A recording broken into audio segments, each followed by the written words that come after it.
नमस्कार मित्रों, धर्म मीमांसा में आप सबका स्वागत है। कृष्णाय वासुदेवाय हरये परमात्मने प्रणतक्लेशनाशाय गोविंदाय नमो नमः। वसुदेवसुतं देवं कंसचाणूरमर्दनं देवकी परमानन्दं कृष्णं वन्दे जगद्गुरुं।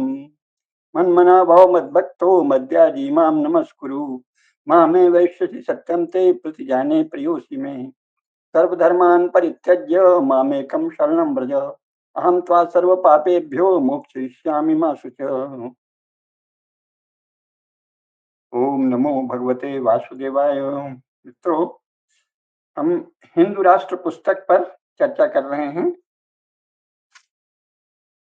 पुस्तक में जो लिखा है वो है कि हिंदू राष्ट्र क्या, क्यों और कैसे। पुस्तक का नाम ही है हिंदू राष्ट्र क्या, क्यों और कैसे। इसका लेखन हमने किया है।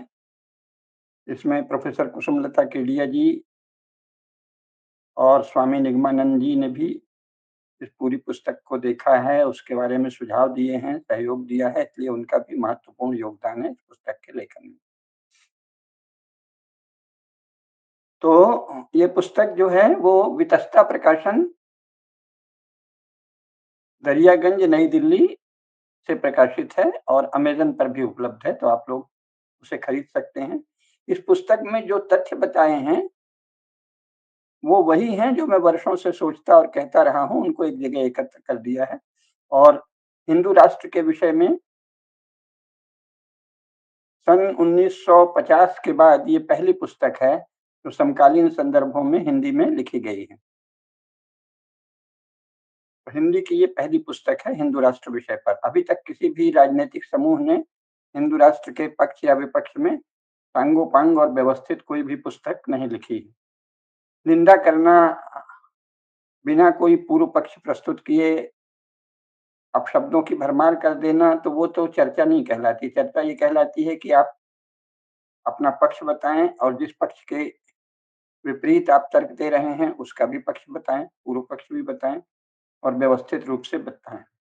तो इसीलिए सभी श्रोताओं को, धर्म मीमांसा के सभी जिज्ञासुओं को इससे बहुत लाभ होगा, क्योंकि ये इस विषय में जितने तर्क उठते हैं, जितने प्रश्न उठते हैं, जो वास्तविक और प्रामाणिक प्रश्न हैं, उनके समाधान का प्रयास है। इस विषय में ये भी कह देना आवश्यक है कि कुछ लोग जो दर्शक हैं, श्रोता हैं, वो भी प्रश्न करते हैं, लेकिन आपका प्रश्न यदि विषय से संबंधित हुआ तो ही हम उत्तर दे पाएंगे अगले किसी व्याख्यान में। इसमें एक और महत्वपूर्ण बात यह है कि कुतूहलवश, या जैसे ईसाई पादरी लोग या मुसलमान जो हिंदू धर्म से चिढ़ रखने वाले मुसलमान हैं, वो लोग जो अचानक कोई प्रश्न पूछते हैं, और सोशल मीडिया आने के बाद से बहुत से हिंदुओं की बड़ी विचित्र आदत है कि वो फट से उत्तर देने लगते हैं, जैसे वो आपके मास्टर हैं या गुरुजी हैं या क्या है। उन्होंने कुछ भी पूछ लिया, राम ने सीता का परित्याग क्यों किया, और आप चालू हो गए।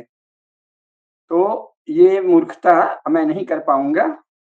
जैसे किसी ने पूछा कि शास्त्र में अमुक कर्म की क्या सजा है, या क्या दंड है, या क्या पारितोषिक पारितोषिक है, या क्या पुरस्कार है, या क्या लाभ है, या क्या मिलेगा, तो उसका उत्तर हम नहीं तब तक नहीं देंगे जब तक हम ये ना जान लें कि प्रश्नकर्ता जो है उसकी शास्त्र में श्रद्धा है। उससे कुछ पूछेंगे। जिसकी सनातन धर्म के शास्त्रों में श्रद्धा नहीं है, वो अगर यूं ही छेड़खानी के लिए अथवा जिसे कहते हैं भांजी मारने के लिए, अवरोध उपस्थित करने के लिए या इनके लिए पूछता है कि शास्त्र में इस विषय में क्या है, तो हम उसे नहीं बताएंगे, क्योंकि उत्तर सदा सच्चे जिज्ञासु को दिया जाता है। बदमाशों को दंड दिया जाता है, उत्तर नहीं दिया जाता है। इसलिए अगर कोई बदमाशी से कोई प्रश्न पूछेगा तो हम उसे और दंड तो नहीं दे सकते, पर उसकी उपेक्षा करेंगे, उसको दंडनीय बदमाश मानेंगे और किसी भी रूप में उसको उत्तर नहीं देंगे, क्योंकि वो बदमाश है। और वो जिस विषय में, अगर सनातन धर्म में आप श्रद्धा ही नहीं रखते तो आप कौन होते हैं सनातन धर्म के विषय में कुछ भी पूछने वाले? तो आपको कोई अधिकार नहीं है। तो इसलिए इतना एक एक भूमिका बना दी। कल हमने कहा था, संक्षेप में बताया था कि हिंदू राष्ट्र क्या है।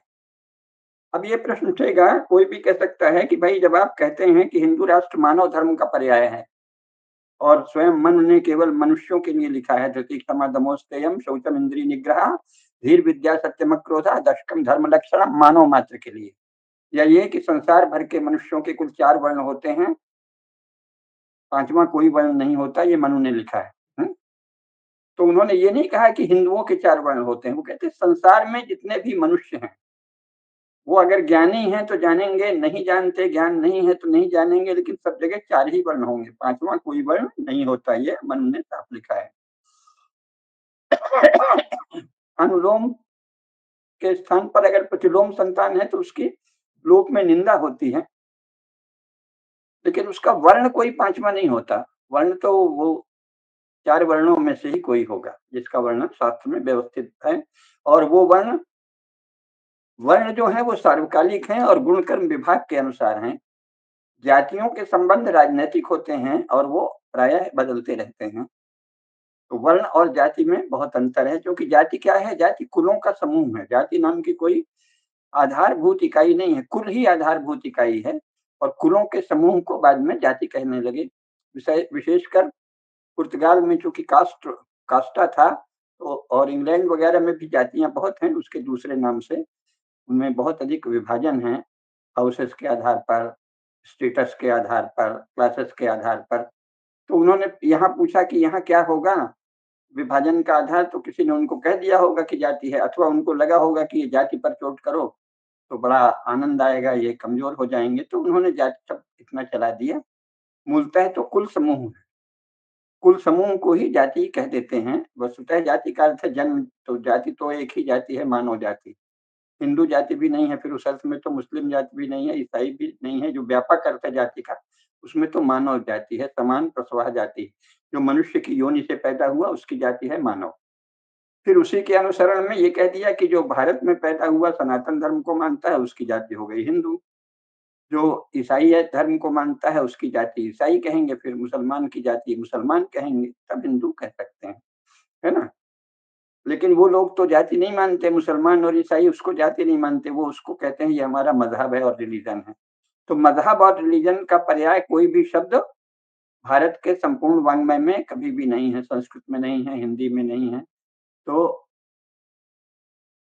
हमारी दृष्टि में विशेषकर सनातन धर्म के अनुयायी मनुष्यों का कोई मजहब नहीं होता, कोई रिलीजन नहीं होता, उनके धर्म होते हैं।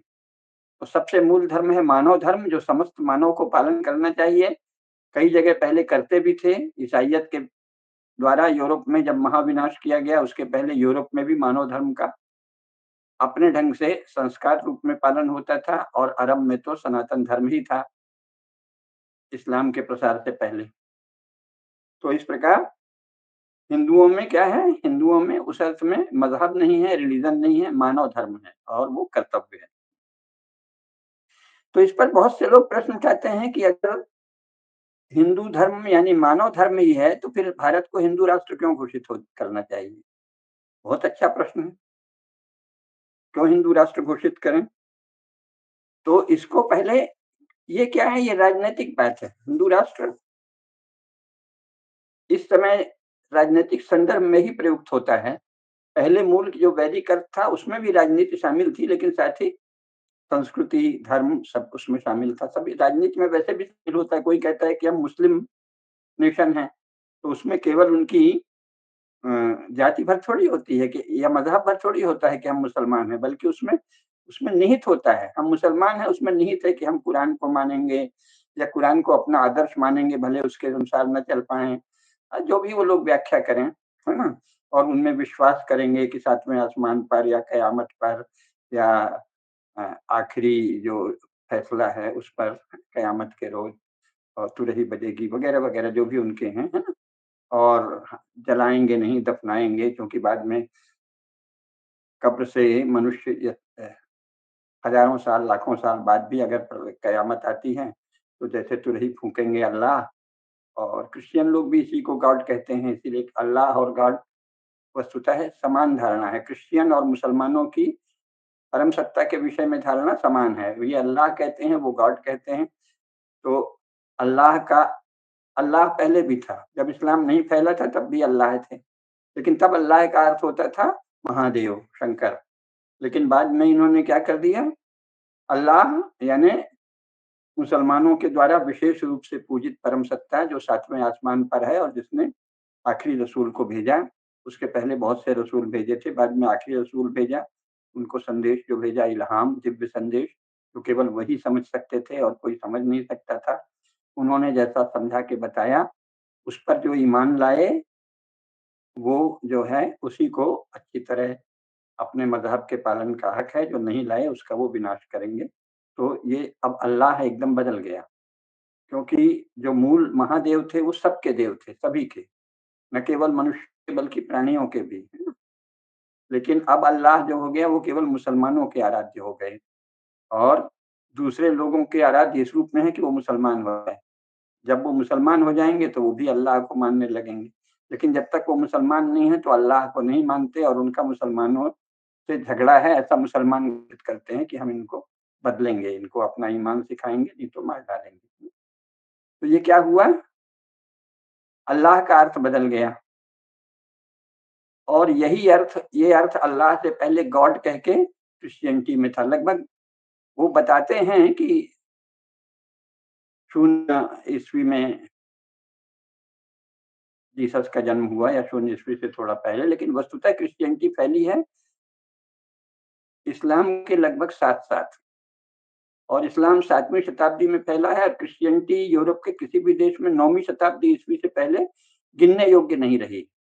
सच तो ये है, अब उस पर और अनुसंधान होना चाहिए, लेकिन सच ये है कि इस्लाम से बहुत सी चीज़ें ईसाइयों ने चुराई है कि ईसाइयों से बहुत सी चीज़ें मुसलमान ने चुराई है, कि दोनों ने यहूदियों से चुराई है, ये हमें पता नहीं। इसके लिए बहुत अध्ययन आवश्यक है। पहली नज़र में ये लगता है कि यहूदियों की बात मुसलमानों और ईसाइयों दोनों ने ली हैं, अगर चुराई नहीं भी कहें तो ग्रहण की हैं, सीखा है। मनुष्य की वृत्ति है सीखना, संसार से सब मनुष्य सदा अपने आस-पास से भी और जहाँ तक संसार का ज्ञान होता है उससे भी सीखता ही रहता है। तो हम उसे चुराना भी नहीं कहेंगे, लेकिन यहूदी चूँकि पहले बहुत ही संपन्न समुदाय थे, तो उनसे जो लोग यहूदियों के पड़ोस में रहने वाले जो मुसलमान पहली बार बने, स्वयं आखिरी रसूल को भी यहूदियों से वास्ता था, यहूदियों को वो जानते थे और उधर क्रिश्चियन जो हैं वो 9वीं शताब्दी ईस्वी के पहले कोई भी उल्लेखनीय संख्या क्रिश्चियंस की नहीं थी और विश्व में कहीं भी क्रिश्चियनिटी का कोई ख़ास स्थान नहीं था क्योंकि जो उन्होंने प्रचार किया है कि रोम के सम्राट से एक संधि हुई, तो वो स्वयं अर्नल्ड टॉइनबी ने और बहुत सारे यूरोपीय इतिहासकारों ने लिखा है कि वो एक जाली दस्तावेज़ है और वो वस्तुतः 5वीं या 6वीं शताब्दी ईस्वी में कभी शायद हुआ भी हो, लेकिन वो जो शुरुआत में ही बताते हैं कि तीसरी शताब्दी में हुई, वो झूठ है। कुछ लोगों के अनुसार वो 7वीं या 8वीं शताब्दी में ही हुआ और वो हुआ भी है तो रोम तो उस समय एक छोटा-सा रोम तो कोई देश नहीं था कभी भी, एक छोटा नगर था। तो वहाँ मान लो कोई संधि 7वीं शताब्दी में हुई, अगर हुई, वैसे ऐसी विचित्र संधि कोई स्वाभिमानी राजा कभी नहीं करेगा कि अपना धर्म छोड़ के दूसरे को अपना ले, लेकिन वो कहते हैं कि हुई। तो उसके बाद उन्होंने क्या किया, उनके झूठ का पता इससे भी चलता है कि उन्होंने उसको होली रोमन एम्पायर कहना शुरू किया। यानी रोमन एम्पायर क्या था? जो सनातन धर्म का पालन करने वाला रोम था, उसे रोमन एम्पायर कहें और जब से वो क्रिश्चियन हो गया या इन्होंने क्रिश्चियन बनाने की कोशिश शुरू की, तो उसे होली रोमन एम्पायर कहने लगे। बहुत ही भ्रम पैदा होता है और जो लोग इतिहास के अध्येता नहीं हैं और धर्मशास्त्र का भी ज्ञान जिन्हें नहीं है, वो समझते हैं Roman empire, holy Roman empire सबको एक कर देते हैं। बहुत ही दयनीय हालत है। तो होली रोमन एम्पायर वस्तुतः 7वीं शताब्दी अथवा 9वीं शताब्दी ईस्वी के बाद ही हुई है। इंग्लैंड में भी 9वीं शताब्दी के पहले क्रिश्चियनिटी का कोई प्रभाव नहीं था, फ्रांस में भी नहीं था, जर्मनी में भी नहीं था। थोड़े-थोड़े लोग थे, लेकिन प्रभावशाली वो जर्मनी और फ्रांस में भी 9वीं शताब्दी के आस-पास ही हुआ है, इंग्लैंड में तो और बाद में हुआ है, 10वीं शताब्दी से।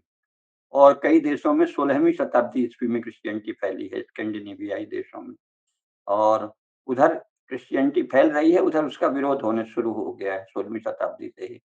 तो 14वीं शताब्दी से ही बल्कि कई जगह विरोध होने लगा है। तो क्रिश्चियनिटी का वास्तविक इतिहास केवल कुछ 100 वर्षों का ही है और इस्लाम का भी बहुत थोड़ा है। इसके बाद उसका नाम बच रहता है, नाम लेके लोग अपने मन का करते हैं। तो क्रिश्चियनिटी भी गॉड के नाम पर उसी सत्ता को परम सत्ता कहती है जो सातवें आसमान पर है। उसके वही लक्षण हैं जो जिसे मुसलमान लोग अल्लाह कहते हैं। तो इस अर्थ में कह सकते हैं कि इस्लाम का अल्लाह या मोहम्मद पंथ का अल्लाह और ख्रिस्त पंथ के गॉड एक ही हैं। अल्लाह और गॉड इससे पहले के शब्द हैं। गॉड बहुत ही प्राचीन शब्द है, यवन शब्द है, लैटिन भाषा में भी था उसका पर्याय। और यहूदी भी गॉड कहते हैं। गॉड तो नहीं कहते, वो कुछ रहस्यमय संकेत करते हैं, यहोवा जैसा। तो यहूदियों को तो नहीं मानेंगे, लेकिन बाकी यहूदी यहोवा कहते हैं, वो भी एक गोपनीय सा शब्द के रूप में कहते हैं, जिसका हम लोग शायद ठीक से उच्चारण नहीं कर सकते। और गॉड और अल्लाह लगभग पर्याय हैं, उनके लक्षण पर्याय हैं, लेकिन अल्लाह शब्द इस्लाम वाले ज़्यादा प्रयोग करने लगे, क्योंकि वो आरंभ में महादेव को लाह कहते थे और अल जो है सम्मान सूचक उपाधि है, तो अल्लाह, अल्लाह, है ना, महादेव। हर हर महादेव शंभो ये थे, तो उनको वो अपने कुल देवता को हजरत मोहम्मद साहब, पैगंबर मोहम्मद साहब जो आखिरी रसूल थे, उन्होंने अपने कुल देवता को अपना जो नया पंथ बना रहे हैं उसका सर्वपूज्य बना दिया। और क्रिश्चियंस ने होली फादर, होली सन और होली घोस्ट, इसकी एक ट्रिनिटी की रचना की।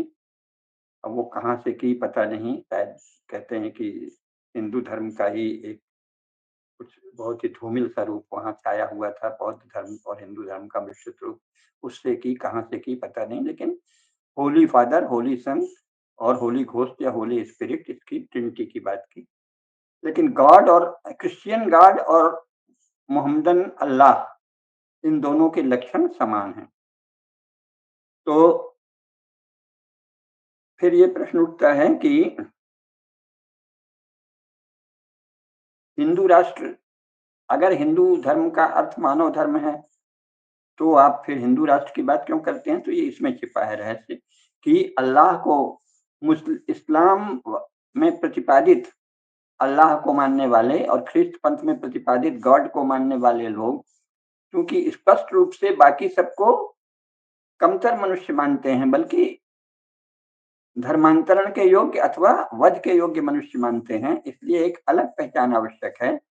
तो इसलिए हिंदू राष्ट्र भारत के लिए, वैसे तो विश्व के लिए सनातन धर्म शब्द सही है। संपूर्ण विश्व में पुनः सनातन धर्म की प्रतिष्ठा हो, संपूर्ण विश्व पुनः मानव धर्म को मानने लगे, इसका एकमात्र उपाय है सनातन धर्म की विश्वव्यापी प्रतिष्ठा। पर यह प्रतिष्ठा कैसे होती है? अंग्रेजी प्रचार जानबूझकर भारत में अलग किया गया। इंग्लैंड और यूरोप में जो लोग सब बात जानते थे, जो बात सब लोग जानते थे, वो भारत में छिपाई गई। तो यहाँ ये कहा गया कि वो तो दार्शनिकों और महात्माओं से फैलता है। जी नहीं। धर्म दूसरे देश में अगर कोई विचार जाता है, संस्कृति जाती है, अगर वो वहाँ के लिए नितांत नहीं है, तो वो केवल महात्माओं से कभी नहीं जाती। वो राज्य के संरक्षण में जाती है। हिंदू धर्म का जहाँ-जहाँ प्रभाव है, वो इसलिए है कि वहाँ हमारे राज्य का प्रभाव था। हमारे चक्रवर्ती राजा, हमारे सम्राट अथवा वहाँ जाकर ही राजा बनने वाले लोग हिंदू धर्म को मानते थे। तब वो उन विद्वानों को ले जाते हैं और तब हिंदू धर्म का प्रचार होता है। इसका एक प्रमाण ये भी है कि बगदाद में सारे ही हिंदू विद्वानों को बुलाया गया और पुस्तकें बुलाई गईं, पर उनका ट्रांसलेशन कराया गया और वहाँ हिंदू धर्म उस समय जब बुलाया गया, लगभग 9वीं-10वीं शताब्दी ईस्वी में, उस समय फिर वहाँ हिंदू तो कोई नहीं बना। क्यों? क्योंकि वहाँ का राजा मुसलमान था। तो सारा ही हिंदू धर्म, हिंदू शास्त्र, हिंदू ज्ञान परंपरा का ज्ञान बगदाद में गया। ये तो वहाँ की का स्वयं का लिखित इतिहास है कि हमने हारून अल रशीद के समय और उसके बाद भी बहुत सारे जो वहाँ के शासक थे, तुर्क शासक थे, क्योंकि वो तुर्क मूलतः भारतीय भरतवंशी क्षत्रिय ही हैं, तो उनको याद था, तो उन्होंने भारत का ज्ञान, गणित का, ज्योतिष का, आयुर्वेद का, उसका तुर्की भाषा में अनुवाद करवाया। यानी विद्वानों को बुलवाया। विद्वानों के जाने से हिंदू धर्म नहीं फैलता। महात्माओं के जाने से हिंदू धर्म नहीं फैलता, विचार फैलते हैं। वो धर्म और संस्कृति और वो विचार आत्मसात कर लिए जाते हैं। कहाँ जो राजा है उसके अनुसार। तो तुर्की में, बगदाद में इस्लाम को मानने वाला शासक था, तो भारत का ज्ञान जो वहाँ अपनाया उसके बाद भी वो मुसलमान ही बने रहे और वो मुस्लिम शासन ही बना रहा। तो इससे सिद्ध होता है कि जहाँ हिंदू धर्म का वास्तविक प्रभाव फैला है, वो इसलिए कि वहाँ हिंदू राज्य गया, हिंदू राजा गए, हिंदू शासन गया, हिंदू शासन तंत्र गया और हिंदू शासक सारे विश्व में सदा से फैलते रहेंगे। भगवान राम के समय तो स्वाभाविक है क्योंकि भगवान राम का शासन तो संपूर्ण विश्व में है। हाँ, भूमि सप्त सागर मेखला, एक भूप रघुपति कौशला। पूरे सातों महाद्वीप में, सातों समुद्रों से घिरी हुई इस धरती में केवल भगवान राम का शासन था। भूमि सप्त सागर मेखला, एक भूप रघुपति कौशला। इसीलिए सारे संसार में हिंदू धर्म के चिन्ह पाए जाते हैं, कहीं ग्रंथ हैं उसी तरह से प्रभावित है, मूर्तियां सब जगह पाई जाती हैं, सब जगह आप दक्षिण अमेरिका, उत्तरी अमेरिका, अफ्रीका, अरब, इधर मध्य एशिया तो खैर हमारा भारत का ही अंग था, सब जगह यूरोप में जगह जगह सनातन धर्म की मूर्तियां पाई जाती हैं। क्यों? क्योंकि वहां शासन था। तो इसलिए राज्य के द्वारा, राजाओं के द्वारा ही संरक्षित होकर धर्म फैलता है। इसलिए एक तो ये जानिए। तो फिर हिंदू राष्ट्र क्यों घोषित करें? क्योंकि अगर हिंदू राष्ट्र घोषित नहीं किए तो अभी जैसा चलेगा कि जो सनातन धर्म को, मानव धर्म को नष्ट करने की बात करते हैं, वो भी कहेंगे कि हम भी धर्म है, मजहब है, रिलीजन है। वो तो खैर अपने को धर्म नहीं कहता, कोई भी मुसलमान नहीं कहता कि हम धर्म को मानते हैं, कोई भी क्रिश्चियन नहीं कहता कि हम धर्म को मानते हैं, क्रिश्चियन कहता है कि हम रिलीजन को मानते हैं, मुसलमान अगर पढ़ा लिखा है तो वो कहता है हम मजहब को मानते हैं। लेकिन कुछ मूर्ख अथवा राजनीति से प्रेरित हिंदू इस्लाम और ईसाइयत को भी धर्म कहते हैं। तो उस धुंध को छाटने के लिए हिंदू राष्ट्र की घोषणा बहुत आवश्यक है।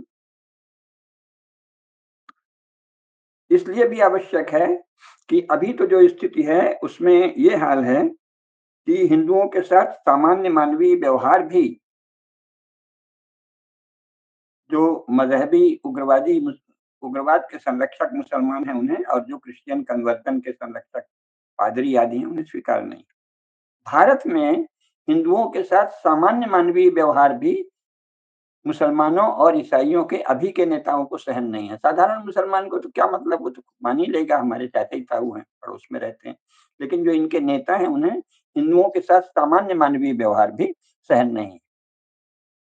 अपनी मस्जिद कोई थी, कैसी भी थी, वो तो टूट भी गई तो हम जन्म भर याद रखेंगे, क्योंकि जबकि वो कोई उस रूप में पूज्य स्थल नहीं होता, पूज्य स्थल की आवश्यकता नहीं है, मंदिर जैसे तो उसकी महत्ता नहीं है, उस सड़क में भी नमाज पढ़ ली जाती है, नमाज पढ़ने की जगह का नाम मस्जिद है।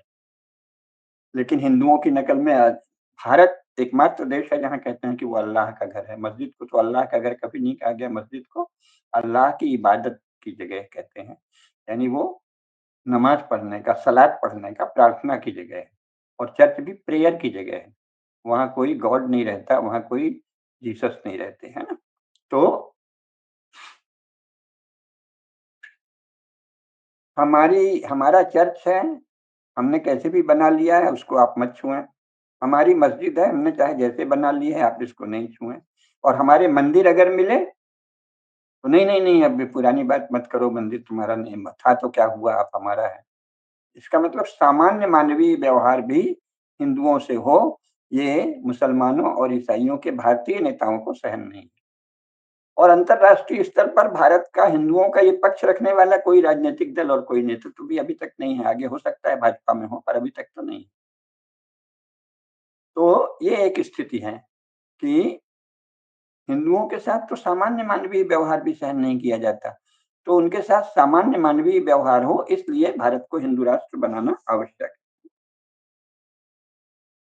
क्योंकि भारत एक ऐसा देश है जहाँ कई ऐतिहासिक कारणों से यहाँ के जो मुसलमानों के नेता हैं और जो ईसाइयों के नेता हैं, उन्हें हिंदुओं से मनुष्य के रूप में भी द्वेष है। ये हिंदू मनुष्य हिंदू क्यों है ना? ये तो हमारे शरण में आ जाएँ, हमसे कन्वर्ट हो जाएँ और या हमारे से अधीन बन के रहें, ये चल रहा है। और स्थिति अभी क्या है? अभी ये है कि जो मुसलमान हैं, वो भले धर्म के विरोध में मज़हब को पढ़ाए, सनातन धर्म के विरोध में, सत्य के विरोध में, अहिंसा के विरोध में, बंधुत्व के विरोध में, लेकिन फिर भी उसको मज़हब की पढ़ाई के लिए सरकारी खजाने से धन मिलता है। और जो क्रिश्चियन समूह हैं, वो भले ही ईश्वर के विरोध में, परमात्मा के विरोध में अपने होली फादर, होली सन और होली घोस्ट या होली स्पिरिट को पढ़ाएँ और उसमें भगवान राम, भगवान कृष्ण और ब्रह्मा, विष्णु, महेश, दुर्गा माता, सरस्वती माता, लक्ष्मी माता सबको फ़ॉल्स गॉड कहें, फिर भी उनको यही पढ़ाई कराने के लिए सरकारी खजाने से धन मिलता है। तो ये विचित्र स्थिति है ना, इस विचित्र स्थिति को टालने के लिए ये आवश्यक है कि भारत हिंदू राष्ट्र घोषित हो। भारत सरकार के खजाने से मुस्लिम शिक्षण संस्थानों को और ईसाई शिक्षण संस्थानों को मुफ्त धन दिया जाता है और फिर वहाँ यही सब पढ़ाया जाता है। उनको कुरान पढ़ाया जाता है, कुरान में प्रतिपादित सिद्धांत पढ़ाए जाते हैं, इनको क्रिश्चियनिटी पढ़ाई जाती है। तो हिंदुओं के साथ न्याय होना चाहिए, हिंदुओं के साथ न्याय की केवल माँग हो रही है कि आपको तो सरकार हमारी देती ही है कुरान पढ़ने को, बाइबिल पढ़ने को, लेकिन वेद, उपनिषद, गीता, भागवत, रामायण आदि पढ़ने को भी सरकारी खजाने से धन दिया जाए ना, ऐसे तो हम घर में पढ़ते ही हैं, पढ़ते हैं तभी बचे हुए हैं। हमारे सनातन धर्म के एक महान सपूत हुए, 2 महान सपूत हुए, बहुत से हुए लेकिन 2 महान सपूत अभी हाल में जो हुए थे, जयदयाल गोयनका और हनुमान प्रसाद पोद्दार जी, उन्होंने तो इतनी तपस्या करके, कष्ट सह के सनातन धर्म के आधारभूत ग्रंथों का अंबार लगा दिया, घर-घर पहुँचा दिया।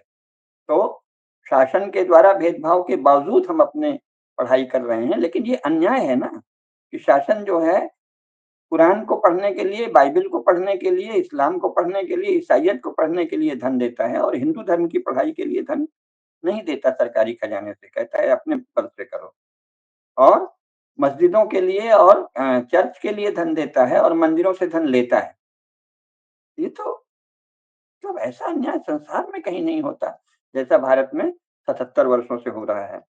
तो इसलिए अच्छा ये पढ़ा सकते हैं कि साहब हम अल्लाह हैं और अल्लाह के आखिरी रसूल हैं और उनको जो मानेगा केवल वही सच्चा है और अच्छा है और जो उनको नहीं मानेगा वो काफ़िर है, हम उसको खत्म करेंगे या दबाव देंगे या अधीन बनाएँगे। और ये पढ़ा सकते हैं कि केवल जीसस नामक एक बहुत ही महान अद्वितीय व्यक्ति पैदा हुए और उनके पिता गॉड हैं और होली घोस्ट ने उनको पैदा किया, होली स्पिरिट ने हमारी माँ के पेट से और केवल वही पवित्र हैं और बाकी सब जो भी हैं राम, कृष्ण, शिव, ब्रह्मा, विष्णु, महेश, सरस्वती, लक्ष्मी, दुर्गा सब फ़ॉल्स गॉड हैं, झूठे देवता हैं। ये पढ़ाया जा सकता है, लेकिन ये नहीं पढ़ाया जा सकता कि कण-कण में परमात्मा है। ये नहीं पढ़ाया जा सकता कि पुनर्जन्म होता है। ये नहीं पढ़ाया जा सकता कि कर्मफल होता है। अब अमेरिका में पुनर्जन्म हिंदू सिद्धांतों के कारण यूरोप और अमेरिका में बहुत से नए लोग उभरे हैं। वो पुनर्जन्म की में जाने का, पिछले जन्मों में जाने का एक प्रयोग मनोवैज्ञानिक करते हैं, लेकिन वो योग की कसौटी पर सत्य नहीं। योग की कसौटी पर वो खरा नहीं है। वो स्वप्नों के आधार पर विश्लेषण का एक शास्त्र है और उसके आधार पे तरह-तरह की बातें निकलती हैं, जो योग से पुष्ट नहीं होती। तो जैसे कि किसी ने कह दिया कि साहब मोदी जी पिछले जन्म में सैयद अहमद खान थे अलीगढ़ मुस्लिम यूनिवर्सिटी के संस्थापक और इसमें दावा किया कि ये पुनर्जन्म के खोजी किसी वैज्ञानिक ने कहा है। अब ये तो फालतू बात है। उनको पुनर्जन्म का आधारभूत सिद्धांत नहीं पता है। पुनर्जन्म का आधारभूत सिद्धांत ये है कि अगर सचमुच सैयद अहमद खान अगले जन्म में मोदी बनेंगे तो वो इस्लाम थोड़ी याद रहेगा, अगले जन्म में संस्कार जानते हैं, अर्थात अपने विचारों के प्रति दृढ़ता, अपनी मान्यताओं के प्रति दृढ़ता, बस ये सूक्ष्म संस्कार बचेगा। तो उसमें अगर कोई हिंदू रूप में जन्म लेगा तो वो उतना ही प्रखर हिंदुत्वनिष्ठ होगा। अब ये पुनर्जन्म के सिद्धांत ही नहीं पता, क्योंकि सूक्ष्म शरीर, कारण शरीर जो गीता में प्रतिपादित है पुनर्जन्म की प्रक्रिया, उसका पता ही नहीं है कि वहाँ तो केवल अंतःकरण, मन और बुद्धि में जो संस्कार हैं वो साथ साथ जाते हैं। उसमें डिटेल नहीं जाता कि आज आपने गीता पढ़ ली तो अगले जन्म में गीता का ज्ञान नहीं रहेगा। गीता के प्रति एक प्रबल आकर्षण रहेगा, क्योंकि आपको है यानी विद्या के प्रति।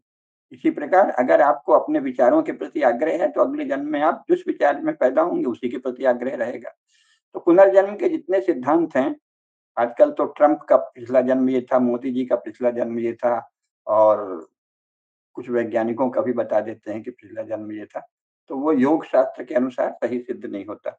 लेकिन फिर भी ये हिंदू धर्म की विशेषता है कि अब कल तक केवल वन लाइफ सिंड्रोम, एक ही जीवन होता है, इसके बाद कोई जीवन नहीं है, फिर सदा के लिए कब्र में दफन हो जाते हैं और लास्ट डे ऑफ जजमेंट को प्रकट होंगी आत्माएं, जब तुरही फूकी जाएगी तब वो अपनी अपनी कब्रों से उसी कपड़े में जिसमें उनको लिटाया गया है कपड़े कब्र में, उसी में उठ खड़े होंगे। भले कीड़े मकोड़ों ने उनके शरीर को खा लिया है, लेकिन जादू होगा और वो उस मूल शरीर में खड़े होकर अल्लाह या गॉड के सामने हाजिर होंगे। इसको पुनर्जन्म नहीं कहते, ये तो बिल्कुल अलग चीज है। और पुनर्जन्म क्या है कि आपका ये शरीर गया तो दूसरा शरीर, चाहे वो अन्य योनियों में, अन्य लोक में, आप हो सकता है मनुष्य के बाद प्रेत योनि में जाएं, पशु योनि में जाएं, दिव्य योनि में जाएं, गंधर्व योनि में जाएं, यक्ष योनि में जाएं, लेकिन तत्काल ही उसकी निरंतर जीवन की निरंतरता है पुनर्जन्म में। और कर्म फल है, जो कर्म आपने किया है उसके कुछ फल इसी जन्म में मिल गए और कुछ फल जो अभी शेष है भोगना वो अगले जन्म में मिलेंगे। इसमें भी निरंतरता है। पुनर्जन्म जीवन की निरंतरता है और कर्म फल कर्म की निरंतरता है। तो हिंदू धर्म कर्म की निरंतरता और जीवन की निरंतरता को मानता है। कर्म का आपके चित्त में जो प्रभाव है और जो दैव है जो इस सृष्टि का संचालन कर रहे हैं, उनके दिव्य विराट अंतःकरण कह लीजिए, मनस कह लीजिए, उसमें उनका सब जो छाप है उसका फल आपको अगले जन्म में स्वतः ही दैव योग से मिलेगा, जो भी कर्म आपने किए हैं। तो ये तो हिंदू दृष्टि में जीवन की निरंतरता है और कर्म फल की निरंतरता है। कण कण में भगवान व्याप्त हैं, मुझ में भी, मुझ में तुझ में खड़क खम में, प्रहलाद का कथन प्रसिद्ध है। मनुष्य में, पशु में, पक्षियों में, जलचर में, थलचर में, नभचर में, सब में परमात्मा है। ये पढ़ाए जाने पर प्रतिबंध है भारत में।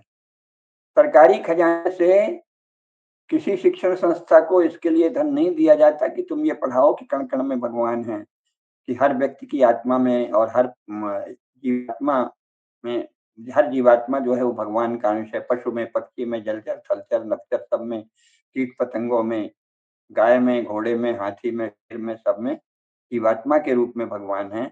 और ये जो बाहरी आवरण है जिसमें शरीर है, इंद्रियां हैं, मन है, बुद्धि है, इसमें उनके अपने कर्म के अनुसार संस्कार हैं।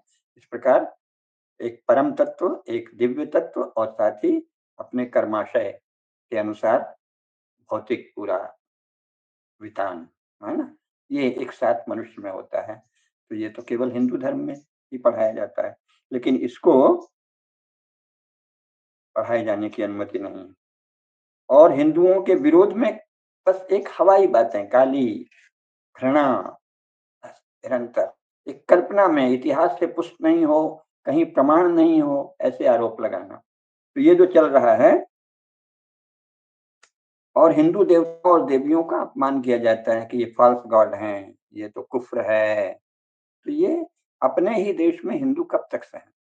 अपने देवी देवताओं का अपमान, अपनी मान्य सनातन दिव्य परम पवित्र श्रेष्ठ मनुष्य को उदात्त और महान बनाने वाली, उच्च चरित्र का बनाने वाली, शील और सदाचार सिखाने वाली सारी ही नैतिक मान्यताओं का अपमान, देवी देवताओं का अपमान, ये हिंदू कब तक सहे?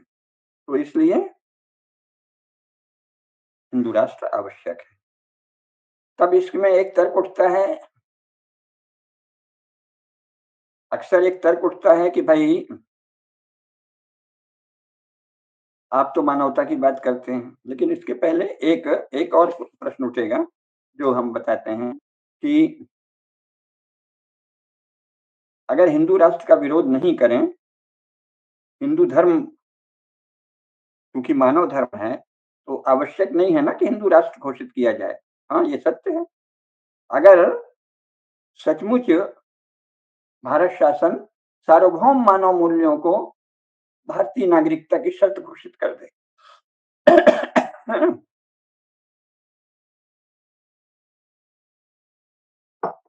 अगर ये कहे कि हर नागरिक के लिए सत्य, अहिंसा, संयम, अस्तेय आदि का पालन आवश्यक है, बल्कि उसको और सरल ढंग से अगर कहें, तो अगर जो भारत के संविधान में मौलिक कर्तव्य घोषित किया है इंदिरा गांधी ने, लेकिन उसे बाद में सब लोगों ने मान लिया है, उसी को घोषित कर दें।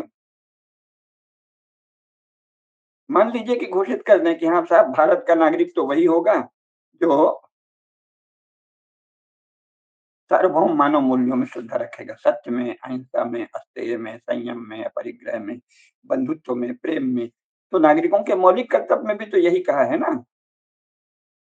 भारत के संविधान में, जैसा हमने कल भी बताया था, तो नागरिकों का मौलिक कर्तव्य क्या कहा गया है? संविधान में भाग 4 का है, उसमें अनुच्छेद 51 का है। उसमें कहा है कि भारत के प्रत्येक नागरिक का ये कर्तव्य है कि वो भारत की प्रभुता, एकता और अखंडता की रक्षा करे, देश की रक्षा करे, आह्वान किए जाने पर राष्ट्र की सेवा करे और भारत के सभी लोगों से समानता और बंधुता, समान भ्रातृत्व, कॉमन ब्रदरहुड का अनुभव करे, धर्म, भाषा, प्रदेश या वर्ग पर आधारित भेदभाव से परे हो। अगर ये घोषित कर दें, तो हिंदू राष्ट्र घोषित करने की आवश्यकता नहीं है। लेकिन अभी तो क्या है कि बातें तो की जाती हैं कि तो मानव धर्म है, तो फिर क्या आवश्यकता है। लेकिन सच ये है कि हिंदुओं के साथ खुला भेदभाव होता है। हिंदू दर्शन नहीं पढ़ाया जाता है, हिंदू सिद्धांत नहीं पढ़ाया जाता। हिंदू दर्शन का सार, अब कोई अलग से फिलॉसफी सब्जेक्ट ले लेगा एमए में और उससे आगे तो पढ़ना पड़ेगा ही। लेकिन उसके पहले हिंदू दर्शन का जो सार है कि परमात्मा सर्वव्यापी है, कण-कण में व्याप्त है, इसको सत्य के रूप में नहीं पढ़ाया जाता। या तो कहेंगे कि हिंदुओं का ये विश्वास है, जैसे कि मतलब कोई ऐसे ही, है ना? भाई, तो इसका मतलब कि हिंदू दर्शन, हिंदू प्रज्ञा, हिंदू धर्म, इसकी इसके विरुद्ध भेदभाव है। भारत की शिक्षा, भारत का शासन, क्योंकि शिक्षा राज्य के द्वारा संचालित है, इसका भेदभाव करती है। तो इसलिए हिंदू राष्ट्र घोषित करना आवश्यक है। अगर ये कह दिया जाए कि नहीं ठीक है, जो भारत के प्रज्ञा का, भारत के ज्ञान परंपरा का सार है, वो पढ़ाया जाएगा और भारत के नागरिकों का जो भाग 4 का अनुच्छेद 51 का में जो प्रावधान है मौलिक कर्तव्य, उसका दृढ़ता से पालन किया जाएगा। अर्थात भारत का कोई भी नागरिक समान बंधुता, कॉमन ब्रदरहुड को खंडित नहीं करेगा। तब वो ये नहीं करेगा कि हम सारे देश को मुसलमान बनाएंगे या सारे देश को ईसाई बनाएंगे, क्योंकि ये तो समान बंधुता को, भ्रातृत्व को खंडित करना है, महापाप है। लेकिन भारत की सरकारें तो आज तक इसमें उन्होंने एक भी बार इस पर कोई प्रतिबंध नहीं लगाया। उसके स्थान पे लगातार हिंदुओं के विरुद्ध द्वेष और घृणा फैलाई जाती है। ये कहा जाता है कि हिंदू धर्म तो दुनिया में सबसे अधिक अन्याय और शोषण पर आधारित धर्म है। बिना किसी तथ्य और तर्क के अगर आप ये कहते हैं, तो फिर हिंदू राष्ट्र घोषित करना आवश्यक है। और अगर ये कर दिया जाए कि सार्वभौम मानव मूल्य, सत्य, अहिंसा, पवित्रता, संतोष, स्वाध्याय, अन्य को पीड़ा नहीं देना, अन्य के प्रति द्रोह का भाव नहीं रखना, प्राणी मात्र के प्रति दया और अनुकंपा, फिर तो बकरा नहीं काट सकेंगे आप, बकरी भी नहीं काट सकेंगे, गाय काटने का तो सवाल ही नहीं, है ना? और सर्वत्र शुभ और सुंदर देखना, पर्यावरण की रक्षा करना, ये नागरिकों के नागरिकता की अनिवार्य शर्त अगर बना दिया जाए, तो फिर हिंदू राष्ट्र अलग से घोषित करने की आवश्यकता नहीं है। लेकिन अभी तो ऐसा नहीं है ना, इसलिए हिंदू राष्ट्र घोषित करने की मांग आवश्यक है। हालत तो ये है कि अगर हिंदू कहें कि साहब अल्लाह और गॉड और भगवान राम या परमात्मा एक ही हैं, उसका भी विरोध करेंगे। नहीं, नहीं, नहीं, तुम्हारे राम नकली हैं, तुम्हारी दुर्गा, सरस्वती, लक्ष्मी नकली हैं, ब्रह्मा, विष्णु, महेश नकली हैं, हमारा गॉड ही सच्चा है, हमारा अल्लाह ही सच्चा है। तो आप तो हिंदुओं के साथ, अगर हिंदू मान भी लें कि अल्लाह वही है जो गॉड है और अल्लाह और गॉड वही है जो भगवान राम है, भगवान कृष्ण है, दुर्गा माता, सरस्वती माता, लक्ष्मी माता है, कहेंगे नहीं, नहीं, नहीं, नहीं, नहीं, बिल्कुल गलत बात है, अपमान है हमारा। अगर कोई कहे कि आपके अल्लाह सर्वव्यापी हैं, यानी कि सब में वही है, नाम नाम में भेद है, ये हिंदू तो कहेगा, लेकिन कोई मुसलमान मानने को तैयार नहीं, केवल नाम का भेद है। वो कहेगा नहीं, काम का भी भेद है, गुण का भी भेद है, शक्ति का भी भेद है। हमारा अल्लाह तो भेद मानता है। जो आखिरी रसूल को मानेगा उसको जन्नत मिलेगी, और दूसरा चाहे सत्यनिष्ठ हो, सदाचारी हो, संयमी हो, तपस्वी हो, परपीड़ा नहीं दे, सबकी दया करे, सबके प्रति सुंदर व्यवहार करे, तो भी उसे दोजख में जाना पड़ेगा। और ईसाई कहते हैं कि उसे तो हेल में जाना पड़ेगा, इटर्नल हेल। क्यों? क्योंकि उसने क्राइस्ट का क्रिश्चियनिटी का बपतिस्मा नहीं लिया है। भले वो कितना भी ट्रूथफुल है, ऑनेस्ट है, डेडिकेटेड है, राष्ट्रभक्त है, मानवता को मानता है, उसे तो हेल में, इटर्नल हेल में जाना पड़ेगा। तो इसलिए हिंदू राष्ट्र के घोषित किए बिना ये बात बने ही नहीं, है ना? हिंदू तो सरलता से ये मान लेगा कि अल्लाह, गॉड और परमात्मा एक ही, लेकिन वो नहीं मानेंगे। इसका मतलब वो मानवद्रोही। लेकिन पढ़ाया ये जाता है, भारत एक अकेला देश है जहाँ कहते हैं नहीं नहीं वो भी इंसानियत को ही मानते हैं। मानवता की बात बहुत करते हैं आजकल हिंदू धर्म के विरोधी, कि हिंदू धर्म की बात मत करो, मानवता की बात करो। पहले तो आधारभूत तथ्य ही नहीं पता है। कोई भी ये जो दो रिलीजन है, क्रिश्चियनिटी और इस्लाम, ये मानवतावाद को बिल्कुल नहीं मानते। भारत में लोगों को पता ही नहीं। क्रिश्चियन कहता है कि जो रिलीजियस है, बिलीविंग क्रिश्चियन है वो, और जो नॉन बिलीविंग है, और फिर जो एथियस्ट है और जो पैगन है, इसमें आकाश पाताल का भेद है। भले उसका आचरण सच्चा हो, वो कभी किसी को पीड़ा नहीं पहुंचाए, अपने देश से प्रेम करे, लेकिन नहीं, जो क्रिश्चियन है, बिलीविंग क्रिश्चियन है, वही श्रेष्ठ है, और जो नॉन बिलीविंग है उसको हम कन्वर्ट करेंगे। अब आप कहेंगे कि यूरोप में ऐसा आजकल नहीं हो रहा, तो आजकल 100 साल से नहीं हो रहा, 100 साल पहले तक हो रहा था। तो ये सब जानना चाहिए कि मानवतावाद, इस क्रिश्चियनिटी में मानवतावाद का कहीं कोई नाम निशान नहीं है। वो मानवता को दो भागों में विभाजित करते हैं, एक क्रिश्चियन, एक नॉन क्रिश्चियन। नॉन क्रिश्चियन जो है वो इज टू बी कन्वर्टेड और किल्ड। नॉन क्रिश्चियन का कन्वर्जन करेंगे, नहीं तो योजना पूर्वक, षड्यंत्र पूर्वक किसी भी तरह समाप्त कर देंगे, नष्ट कर देंगे। और थोड़ा वो ज्यादा सोफिस्टिकेशन आ गया है, तरीके से समाप्त करेंगे, थोड़ा खुल के बलवा नहीं करेंगे। कहीं कहीं करते भी हैं, लक्ष्मणानंद जी की हत्या कर दी, बहुत से लोगों की हत्याएं ईसाई पादरियों ने भारत में की है, लेकिन खुल के नहीं कहते। और मुसलमान तो खुल के कहते हैं कि हम मारेंगे। जो अल्लाह को नहीं मानता, हमारे बताए अल्लाह को, अल्लाह का जो रूप हम बताते हैं, अल्लाह का जो रूप अरब में पहले से प्रचलित था महादेव का, उसको तो सारे हिंदू मानते हैं। लेकिन नहीं, जो अल्लाह आखिरी रसूल को भेजने वाले, सातवें आसमान में बैठे अल्लाह है, उनको जो नहीं मानता उसे मारेंगे। तो यहाँ मानवता नहीं है, मानवता को विभाजित कर दिया है, मोमिन और काफिर, मोमिन, मुनाफिकीन, मुशरिक और काफिर, ये चार भेद हैं मनुष्यों के। और वहाँ रिलीजियस और हीदन, ये भेद है। तो इस प्रकार मानवतावाद तो ना तो इस्लाम में मानवतावाद है, ना क्रिश्चियनिटी में मानवतावाद है, ना मोहम्मद पंथ में मानवतावाद है, ना जीसस पंथ में मानवतावाद है। लेकिन आजकल यूरोप में मानवतावाद एक प्रबल पंथ है, तो उसके विषय में हिंदुओं के अधिकांश लोग नहीं जानते, इसलिए उसको हम संक्षेप में थोड़ा बताएंगे। उसमें क्या है,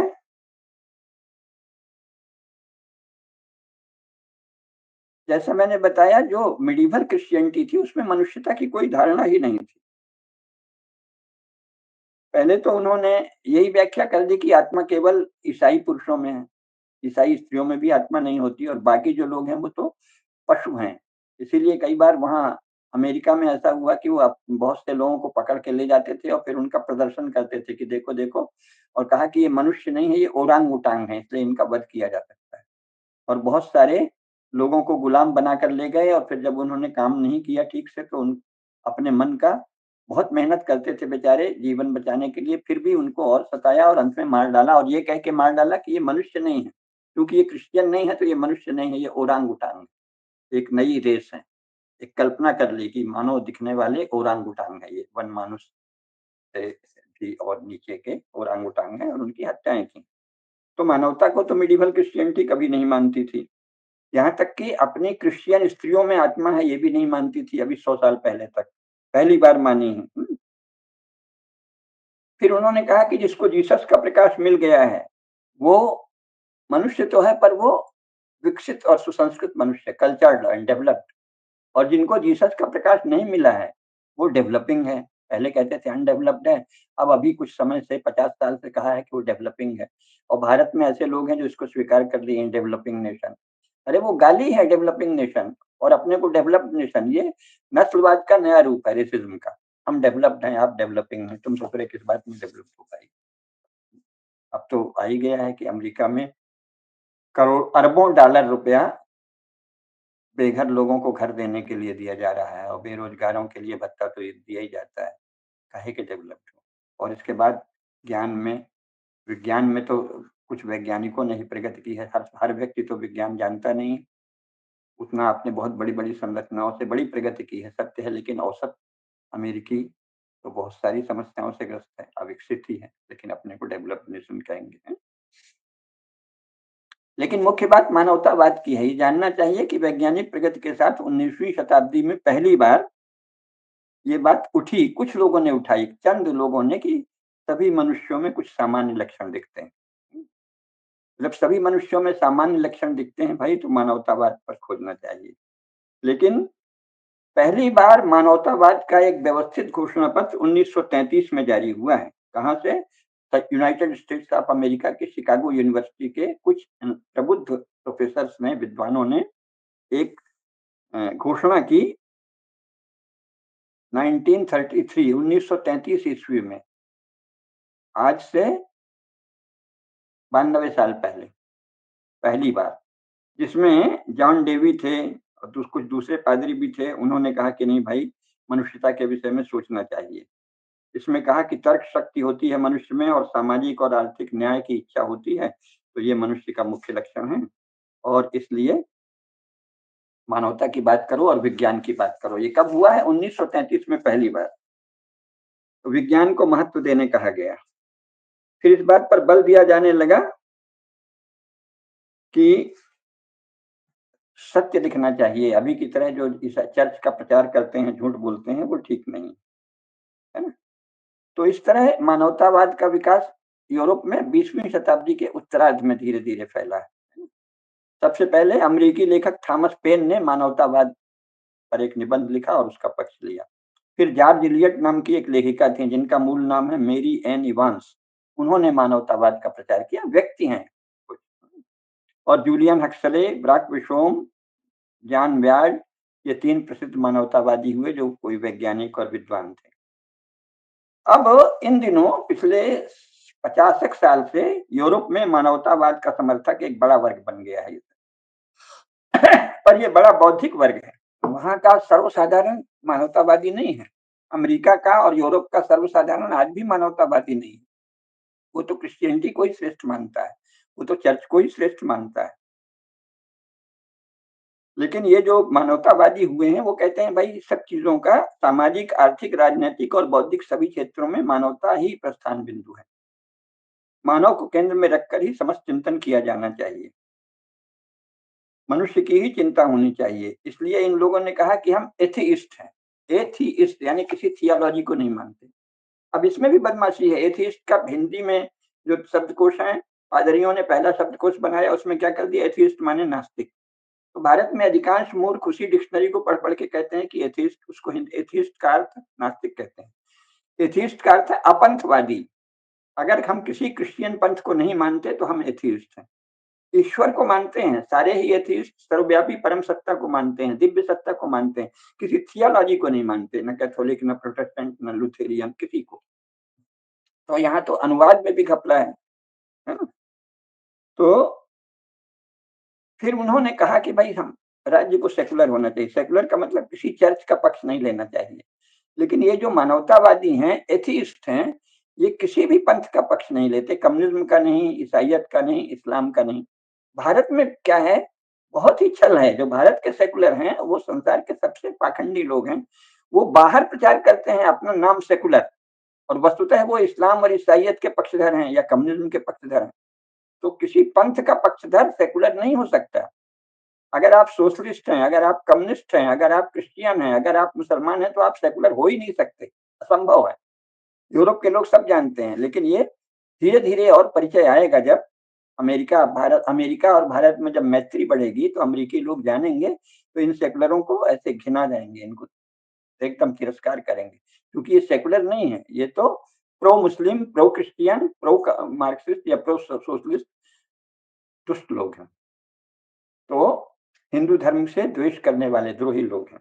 वास्तविक मानवतावाद जो है वो एथीस्ट होता है, अपंथवादी, और वो यूरोप और अमेरिका में अभी बड़े प्रभावशाली लोगों ने मानवतावाद को अपनाया है। रेनेसां के बाद से इसकी धारा शुरू हो गई थी। माइकल एंजेलो और लियोनार्डो दा विंची ने मनुष्य शरीर और मानव मस्तिष्क के चित्रण शुरू किए, और ऐसा माना जाता है कि उन लोगों ने भारत से ही कोई शास्त्र और पुस्तकें प्राप्त की, क्योंकि यूरोप में तो ऐसा कुछ था नहीं। और चर्च ने पहले बड़ा विरोध किया, जब ये अत्यंत व्यापक और लोकप्रिय हो गए तो इनको भी अपना लिया। फिर जो डार्विन का विकासवाद आया वो चर्च के विरुद्ध आया है। माइकल एंजेलो भी चर्च के मूल मान्यताओं के विरुद्ध है। लियोनार्डो दा विंची भी चर्च की मूल मान्यताओं के विरोधी हैं। और डार्विन ने तो विकासवाद के नाम से चर्च की धज्जियां उड़ा दी।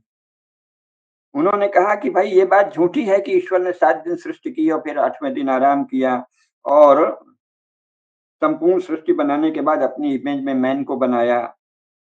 और ये मैन जो बनाया एडम, भगवान ने, गॉड ने अपनी इमेज में बनाया है। भगवान तो वो मानते ही नहीं। गॉड ने मैन को, एडम को अपनी इमेज में बनाया और उसको कहा कि जाओ, जो कुछ धरती में चल रहा है, दौड़ रहा है, रेंग रहा है, पानी में चल दौड़ रेंग रहा है, आकाश में, हवा में, कहीं भी, वो सब तुम्हारे उपभोग के लिए, उसको खाओ और भोगो।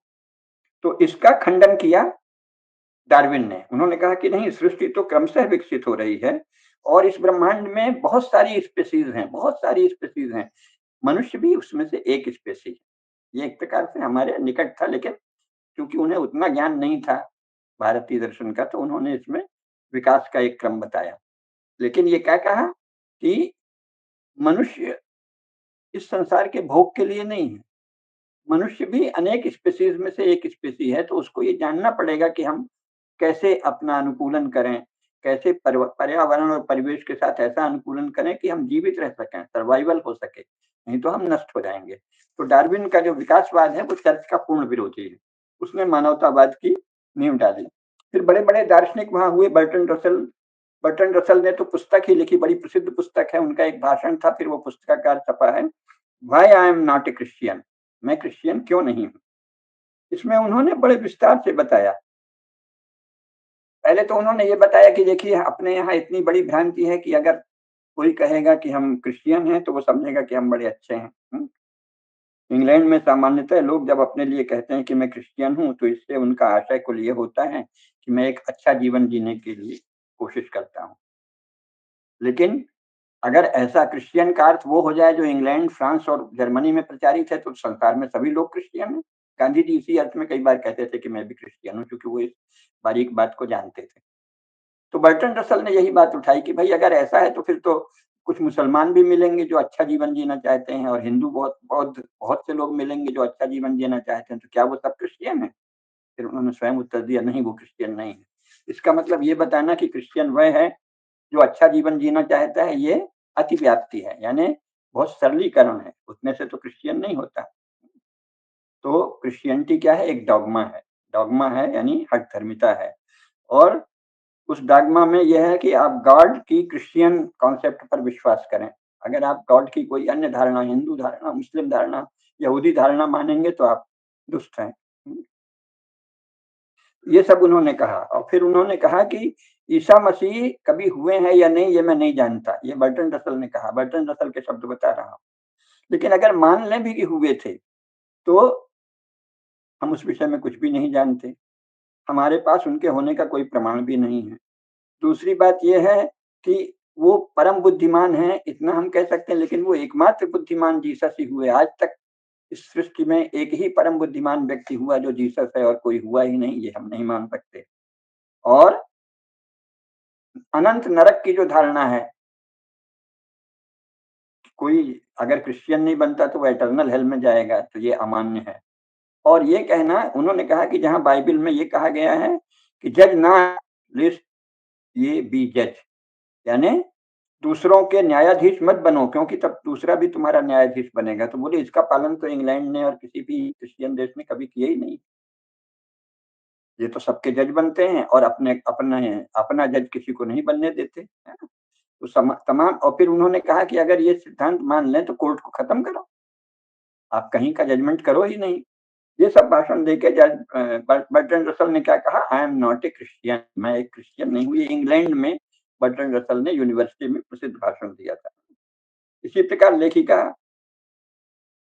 हाँ, अच्छा फिर उन्होंने ये भी कहा कि इंक्विजिशन हुआ, इंक्विजिशन में जो क्रिश्चियन नहीं है उनको आपने मार डाला, यातनाएँ दी। करोड़ों स्त्रियों को, लाखों स्त्रियों को, इंग्लैंड में तो हज़ारों ही कहें लेकिन सारे यूरोप में लाखों हो जाएँगी और अमेरिका को मिला लें तो करोड़ों में पहुँच जाएँगी। तो उन्होंने कहा आप इतनी सारी स्त्रियों को डायन कह देते हैं, विच कह देते हैं और फिर उनको सताते हैं, मारते हैं।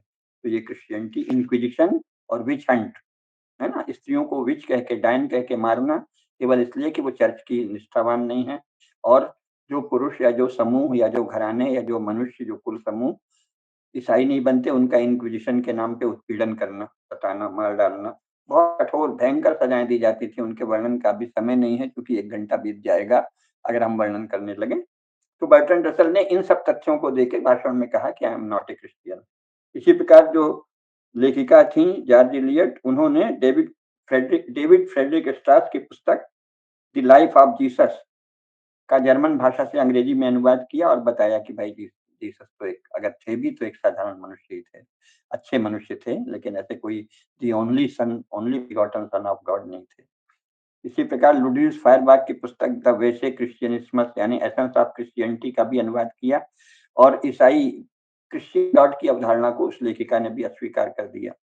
George Henry Lewes, Harriet Martineau इन सब ने कहा कि ये क्रिश्चियनिटी का जो ये विशेष धर्म है और बाकी मनुष्य जो हैं वो अविकसित हैं या धर्म विहीन हैं, तो ये हम अस्वीकार करते हैं। इसमें से मानवतावाद विकसित और अंत में अमेरिका में थॉमस पेन को मानवतावादियों का पिता कहा जाता है। उन्होंने ह्यूमैनिटी ऑफ रिलीजन नहीं, रिलीजन ऑफ ह्यूमैनिटी, मानवतावाद का रिलीजन नामक एक फ्रेज ही चला दिया। इसे मूर्ख लोग हिंदी में मानव धर्म कहते हैं, पर उन्होंने कहा religion of humanity. Christian religion नहीं, रिलीजन ऑफ ह्यूमैनिटी होना चाहिए। और इसमें बहुत सारे और लेखक हैं, आज समय कम है तो मैं विस्तार से नहीं बता रहा हूँ। डेविड फ्रेडरिक स्ट्रॉस ने ऐतिहासिक जीसस की चर्चा शुरू की और दिव्य जीसस की विदाई कर दी कि दिव्य जीसस डिवाइन जीसस कोई नहीं होता।